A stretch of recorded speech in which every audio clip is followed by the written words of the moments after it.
I was finishing up reassembling my PS3 and thought, I'm always fixing stuff, but sometimes you just need a break, so why do not pull out my Commodore 64 and play all my favorite games?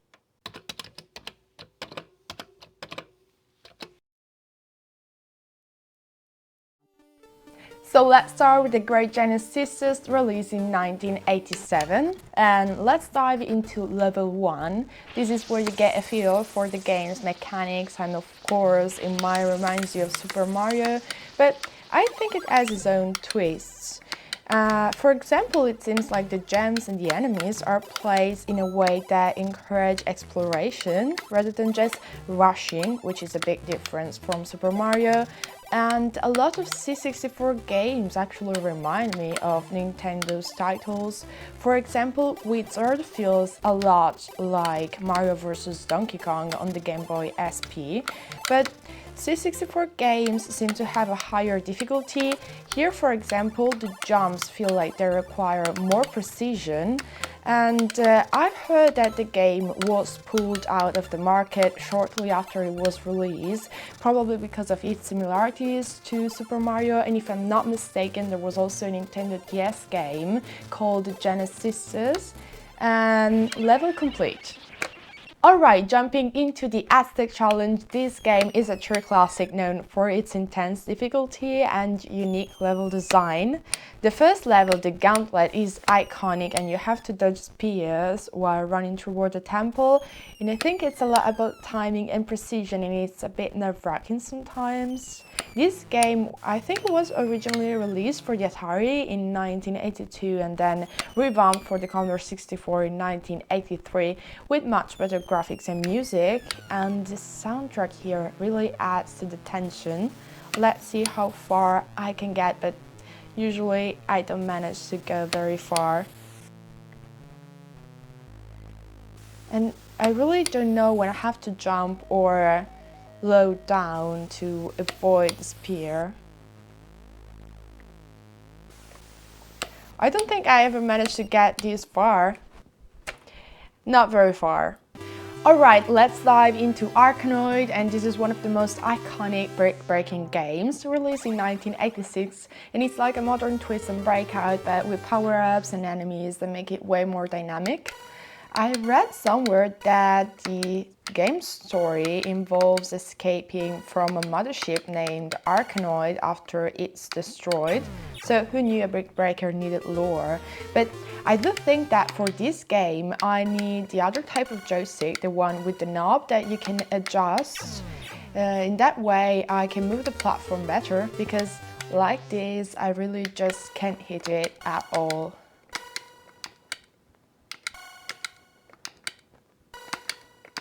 And now let's check out Aliens, the 1986 game from Activision based on the iconic James Cameron movie. It's actually a collection of minigames, each inspired by different scenes from the movie. You've got everything from first-person shooting segments where you're taking out xenomorphs to side-scrolling action as you escape the hive. The atmosphere is super intense and the music really adds to the feeling of tension. What's interesting is how they try to capture the movie's vibe despite the limitations of the Commodore 64, so let's see if I can survive the xenomorphs. And now it's time for Boulder Dash. This 1984 classic is the perfect mix of action and puzzle gameplay, and the goal is to collect a certain number of gems, but trying to avoid getting crushed by falling boulders. And it's not that easy as it looks like. It's one of those games where you have to plan every move, but the tight timing keeps you on edge. And funny thing, when I first tried, I thought that the goal of the game was to make fall as many boulders as possible. I really enjoy this game, but somehow I always end up getting crushed under some boulders somehow. And now Gorf. I really love this game. It's a fun space shooter that combines elements from some of the most iconic arcade games of the time. You control a spaceship battling through different waves of enemy ships. and the gameplay is a mix of strategy and really fast reflex. What's cool about Gorf is how it takes inspiration from classic arcade shooters like Space Invaders and Galaga, but adds a bit of variety by switching up the enemy patterns. It's definitely one of those games where the first few rounds can be pretty tough, but once you get the hang of the different waves and type of enemies, you start developing strategies, and it's a game that requires focus and quick thinking, but once you get into the rhythm, it's hard to stop playing.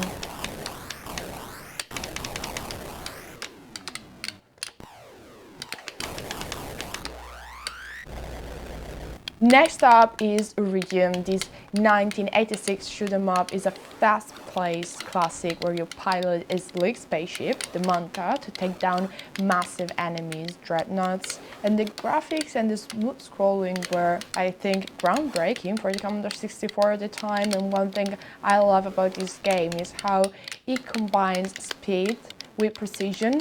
You're constantly dodging enemies' fire while trying not to crash into obstacles. It's definitely not an easy game for me.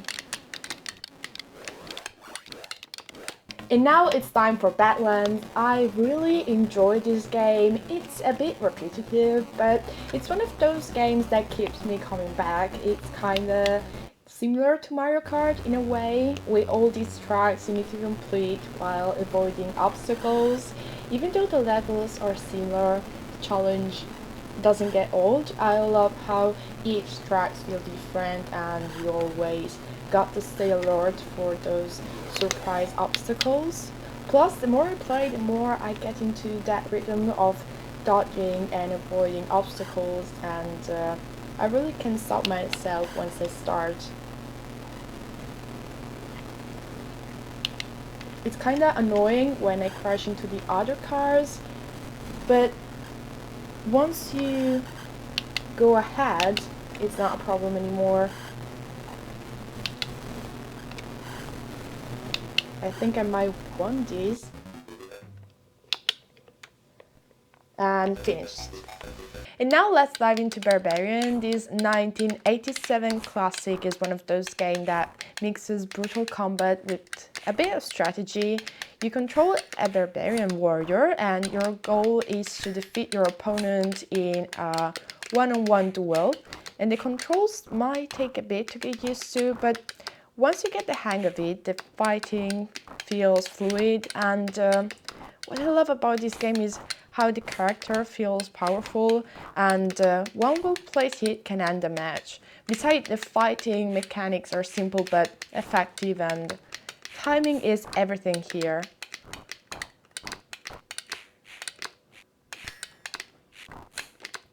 But no matter how much I try, I never defeat the other opponent. Maybe I just don't know the right tactics and the right combination of commands, but I never managed to hit the other opponent as much as he hit me. And now it's time for the Goonies. This 1986 classic really holds a special place into my heart. It's based on the beloved movie, and the game captures the adventurous spirit of the film as you help the Goonies rescue their friends and find a treasure. Speaking of the movie, I saw that when I was little and I really loved that. And that's one of the reasons why I think that the Goonies was one of the first games I ever tried on the Commodore 64 or on the retro computers in general. And I love the part of the movie where Chunk does his confession. I see memes about it sometimes and it always cracks me up. It's just one of those moments that perfectly captures the humor of the Goonies.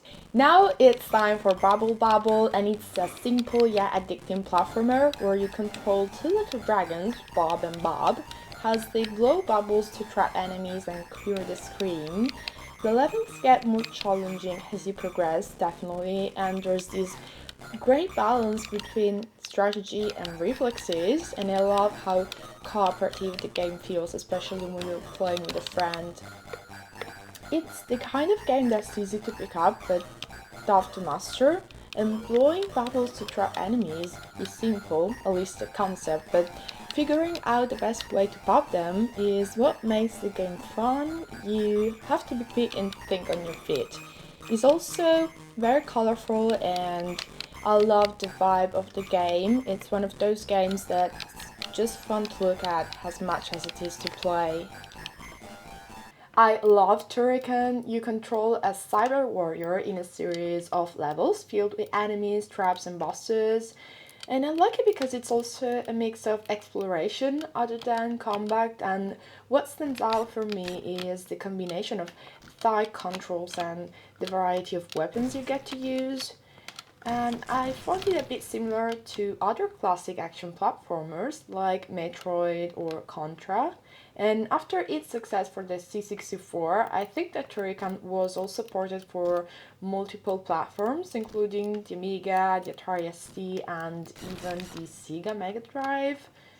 And I have to say that the frog or whatever they are pretty annoying. I can almost never avoid them and I always end up dying because of them.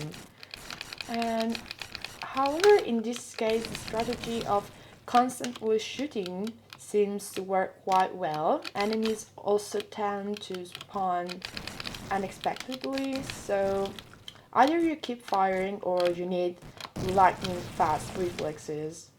Alright, let's talk Tetris. This one is a true legend. You've got these falling blocks, or tetraminos, and the goal is simple. You fit them together to clear lines, obviously.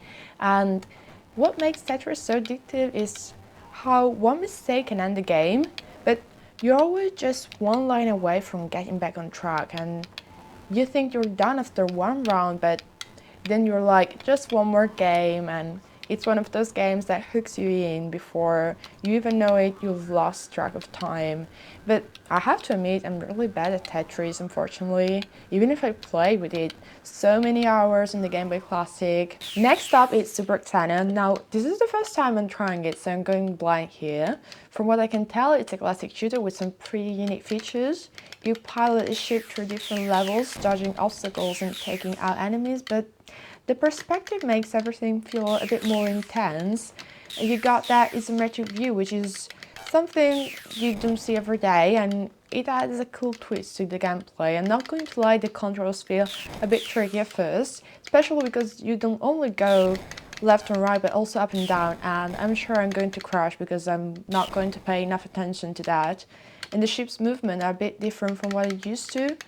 And the isometric perspective can make it tough to judge distances, but it also gives the game a cool 3D effect, even if it's not fully 3D. So far, I'm enjoying it, but it's definitely a bit different from the other shooters I've played. Summer games really reminds me of Wii Sport. When I was younger, I used to wonder how people could spend so much time playing games like that. But then, after hours of Wii Sport, I totally understand why you just keep wanting to improve your score. Next up is BurgerTime. This is a quirky little gem, and I think that the logic is pretty simple. You play as a chef trying to assemble burgers while avoiding pesky food enemies like pickles, eggs, and hot dogs.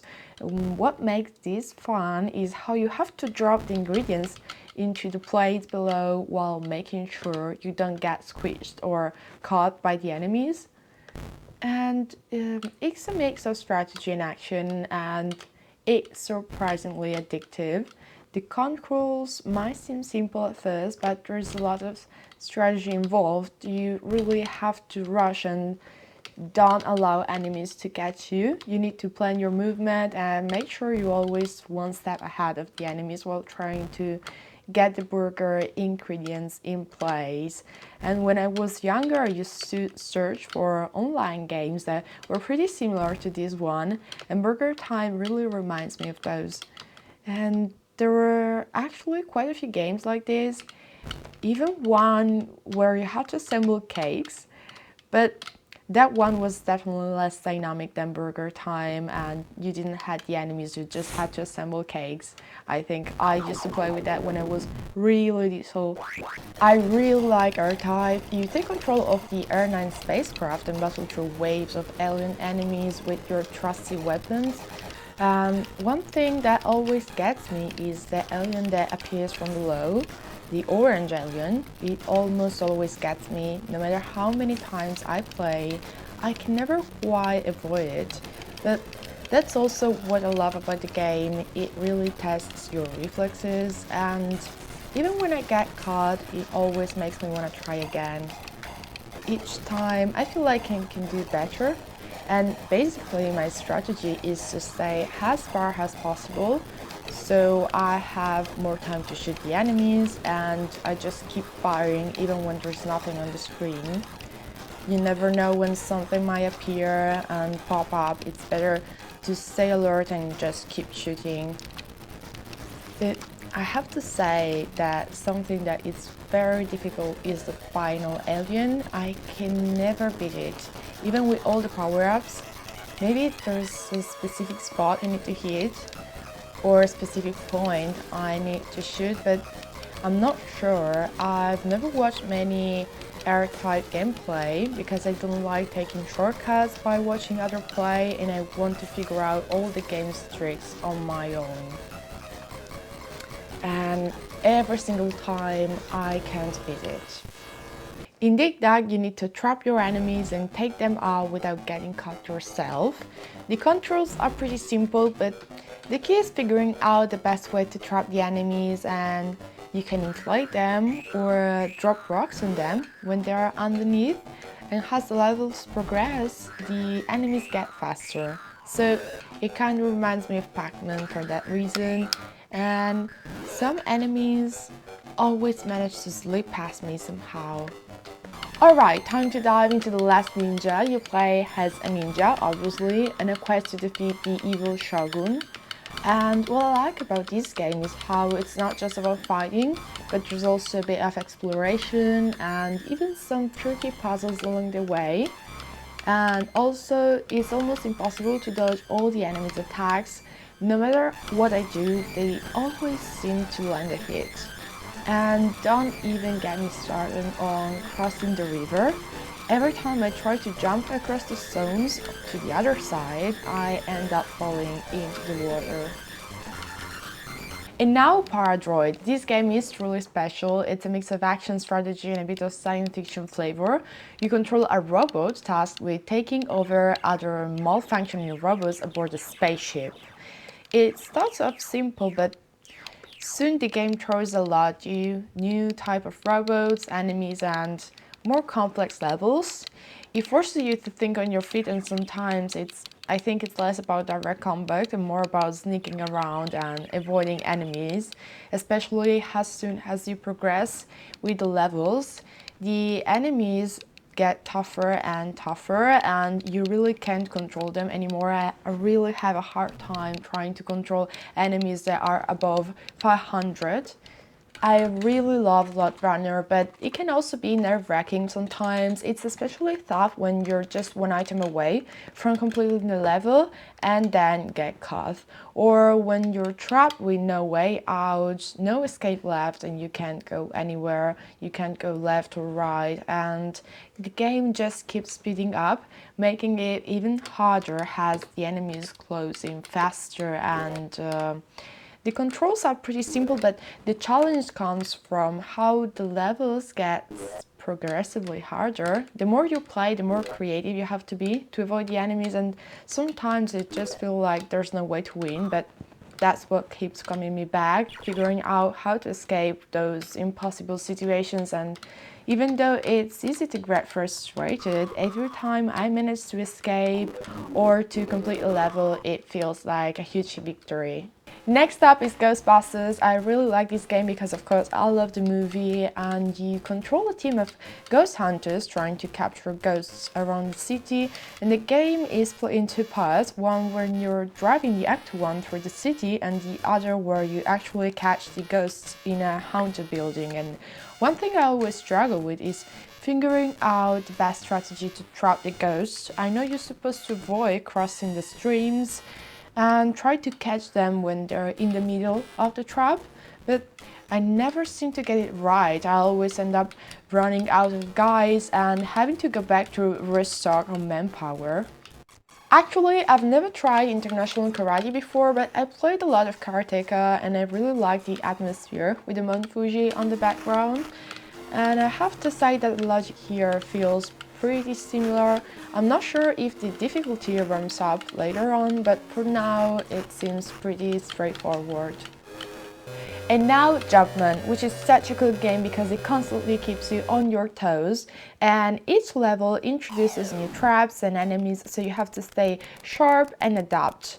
And what I find interesting is how the levels feels like puzzles where you have to figure out the best route to collect all the bombs without getting caught. And also the way JumpMan moves can be a bit tricky at first to control. But what I found frustrating is that he dies every time he falls from a platform. Still, it's a great game, even though I personally prefer Lode Runner, which feels similar somehow. And now the last game, which is Set Willy. It's a game from 1984 and it's a platformer that's all about exploring a giant mansion.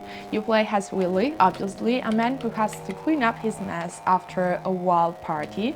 It's one of those games where you have to navigate through different rooms, avoiding obstacles and trying to collect items, all while dealing with an unusual sense of humor. There are so many different areas to explore and every room has its own set of challenges. The game is a bit unforgiving though. If you mess up and fall, you might have to start over from the previous checkpoint. So definitely it's one of those games that tests your patience. And this was the last game, so that's a wrap for today's retro gaming session. As always, thank you for watching this video. Let me know in the comments what you think and if you ever had one of these games, and of course, which one was your favorite. It's always so much fun diving back into these classic games. Some of them were tough, some of them were quirky, and some just plain fun, but they all have that unique charm that makes them timeless. So as always, don't forget to subscribe to my channel and to my Patreon page, and see ya in the next video. Bye!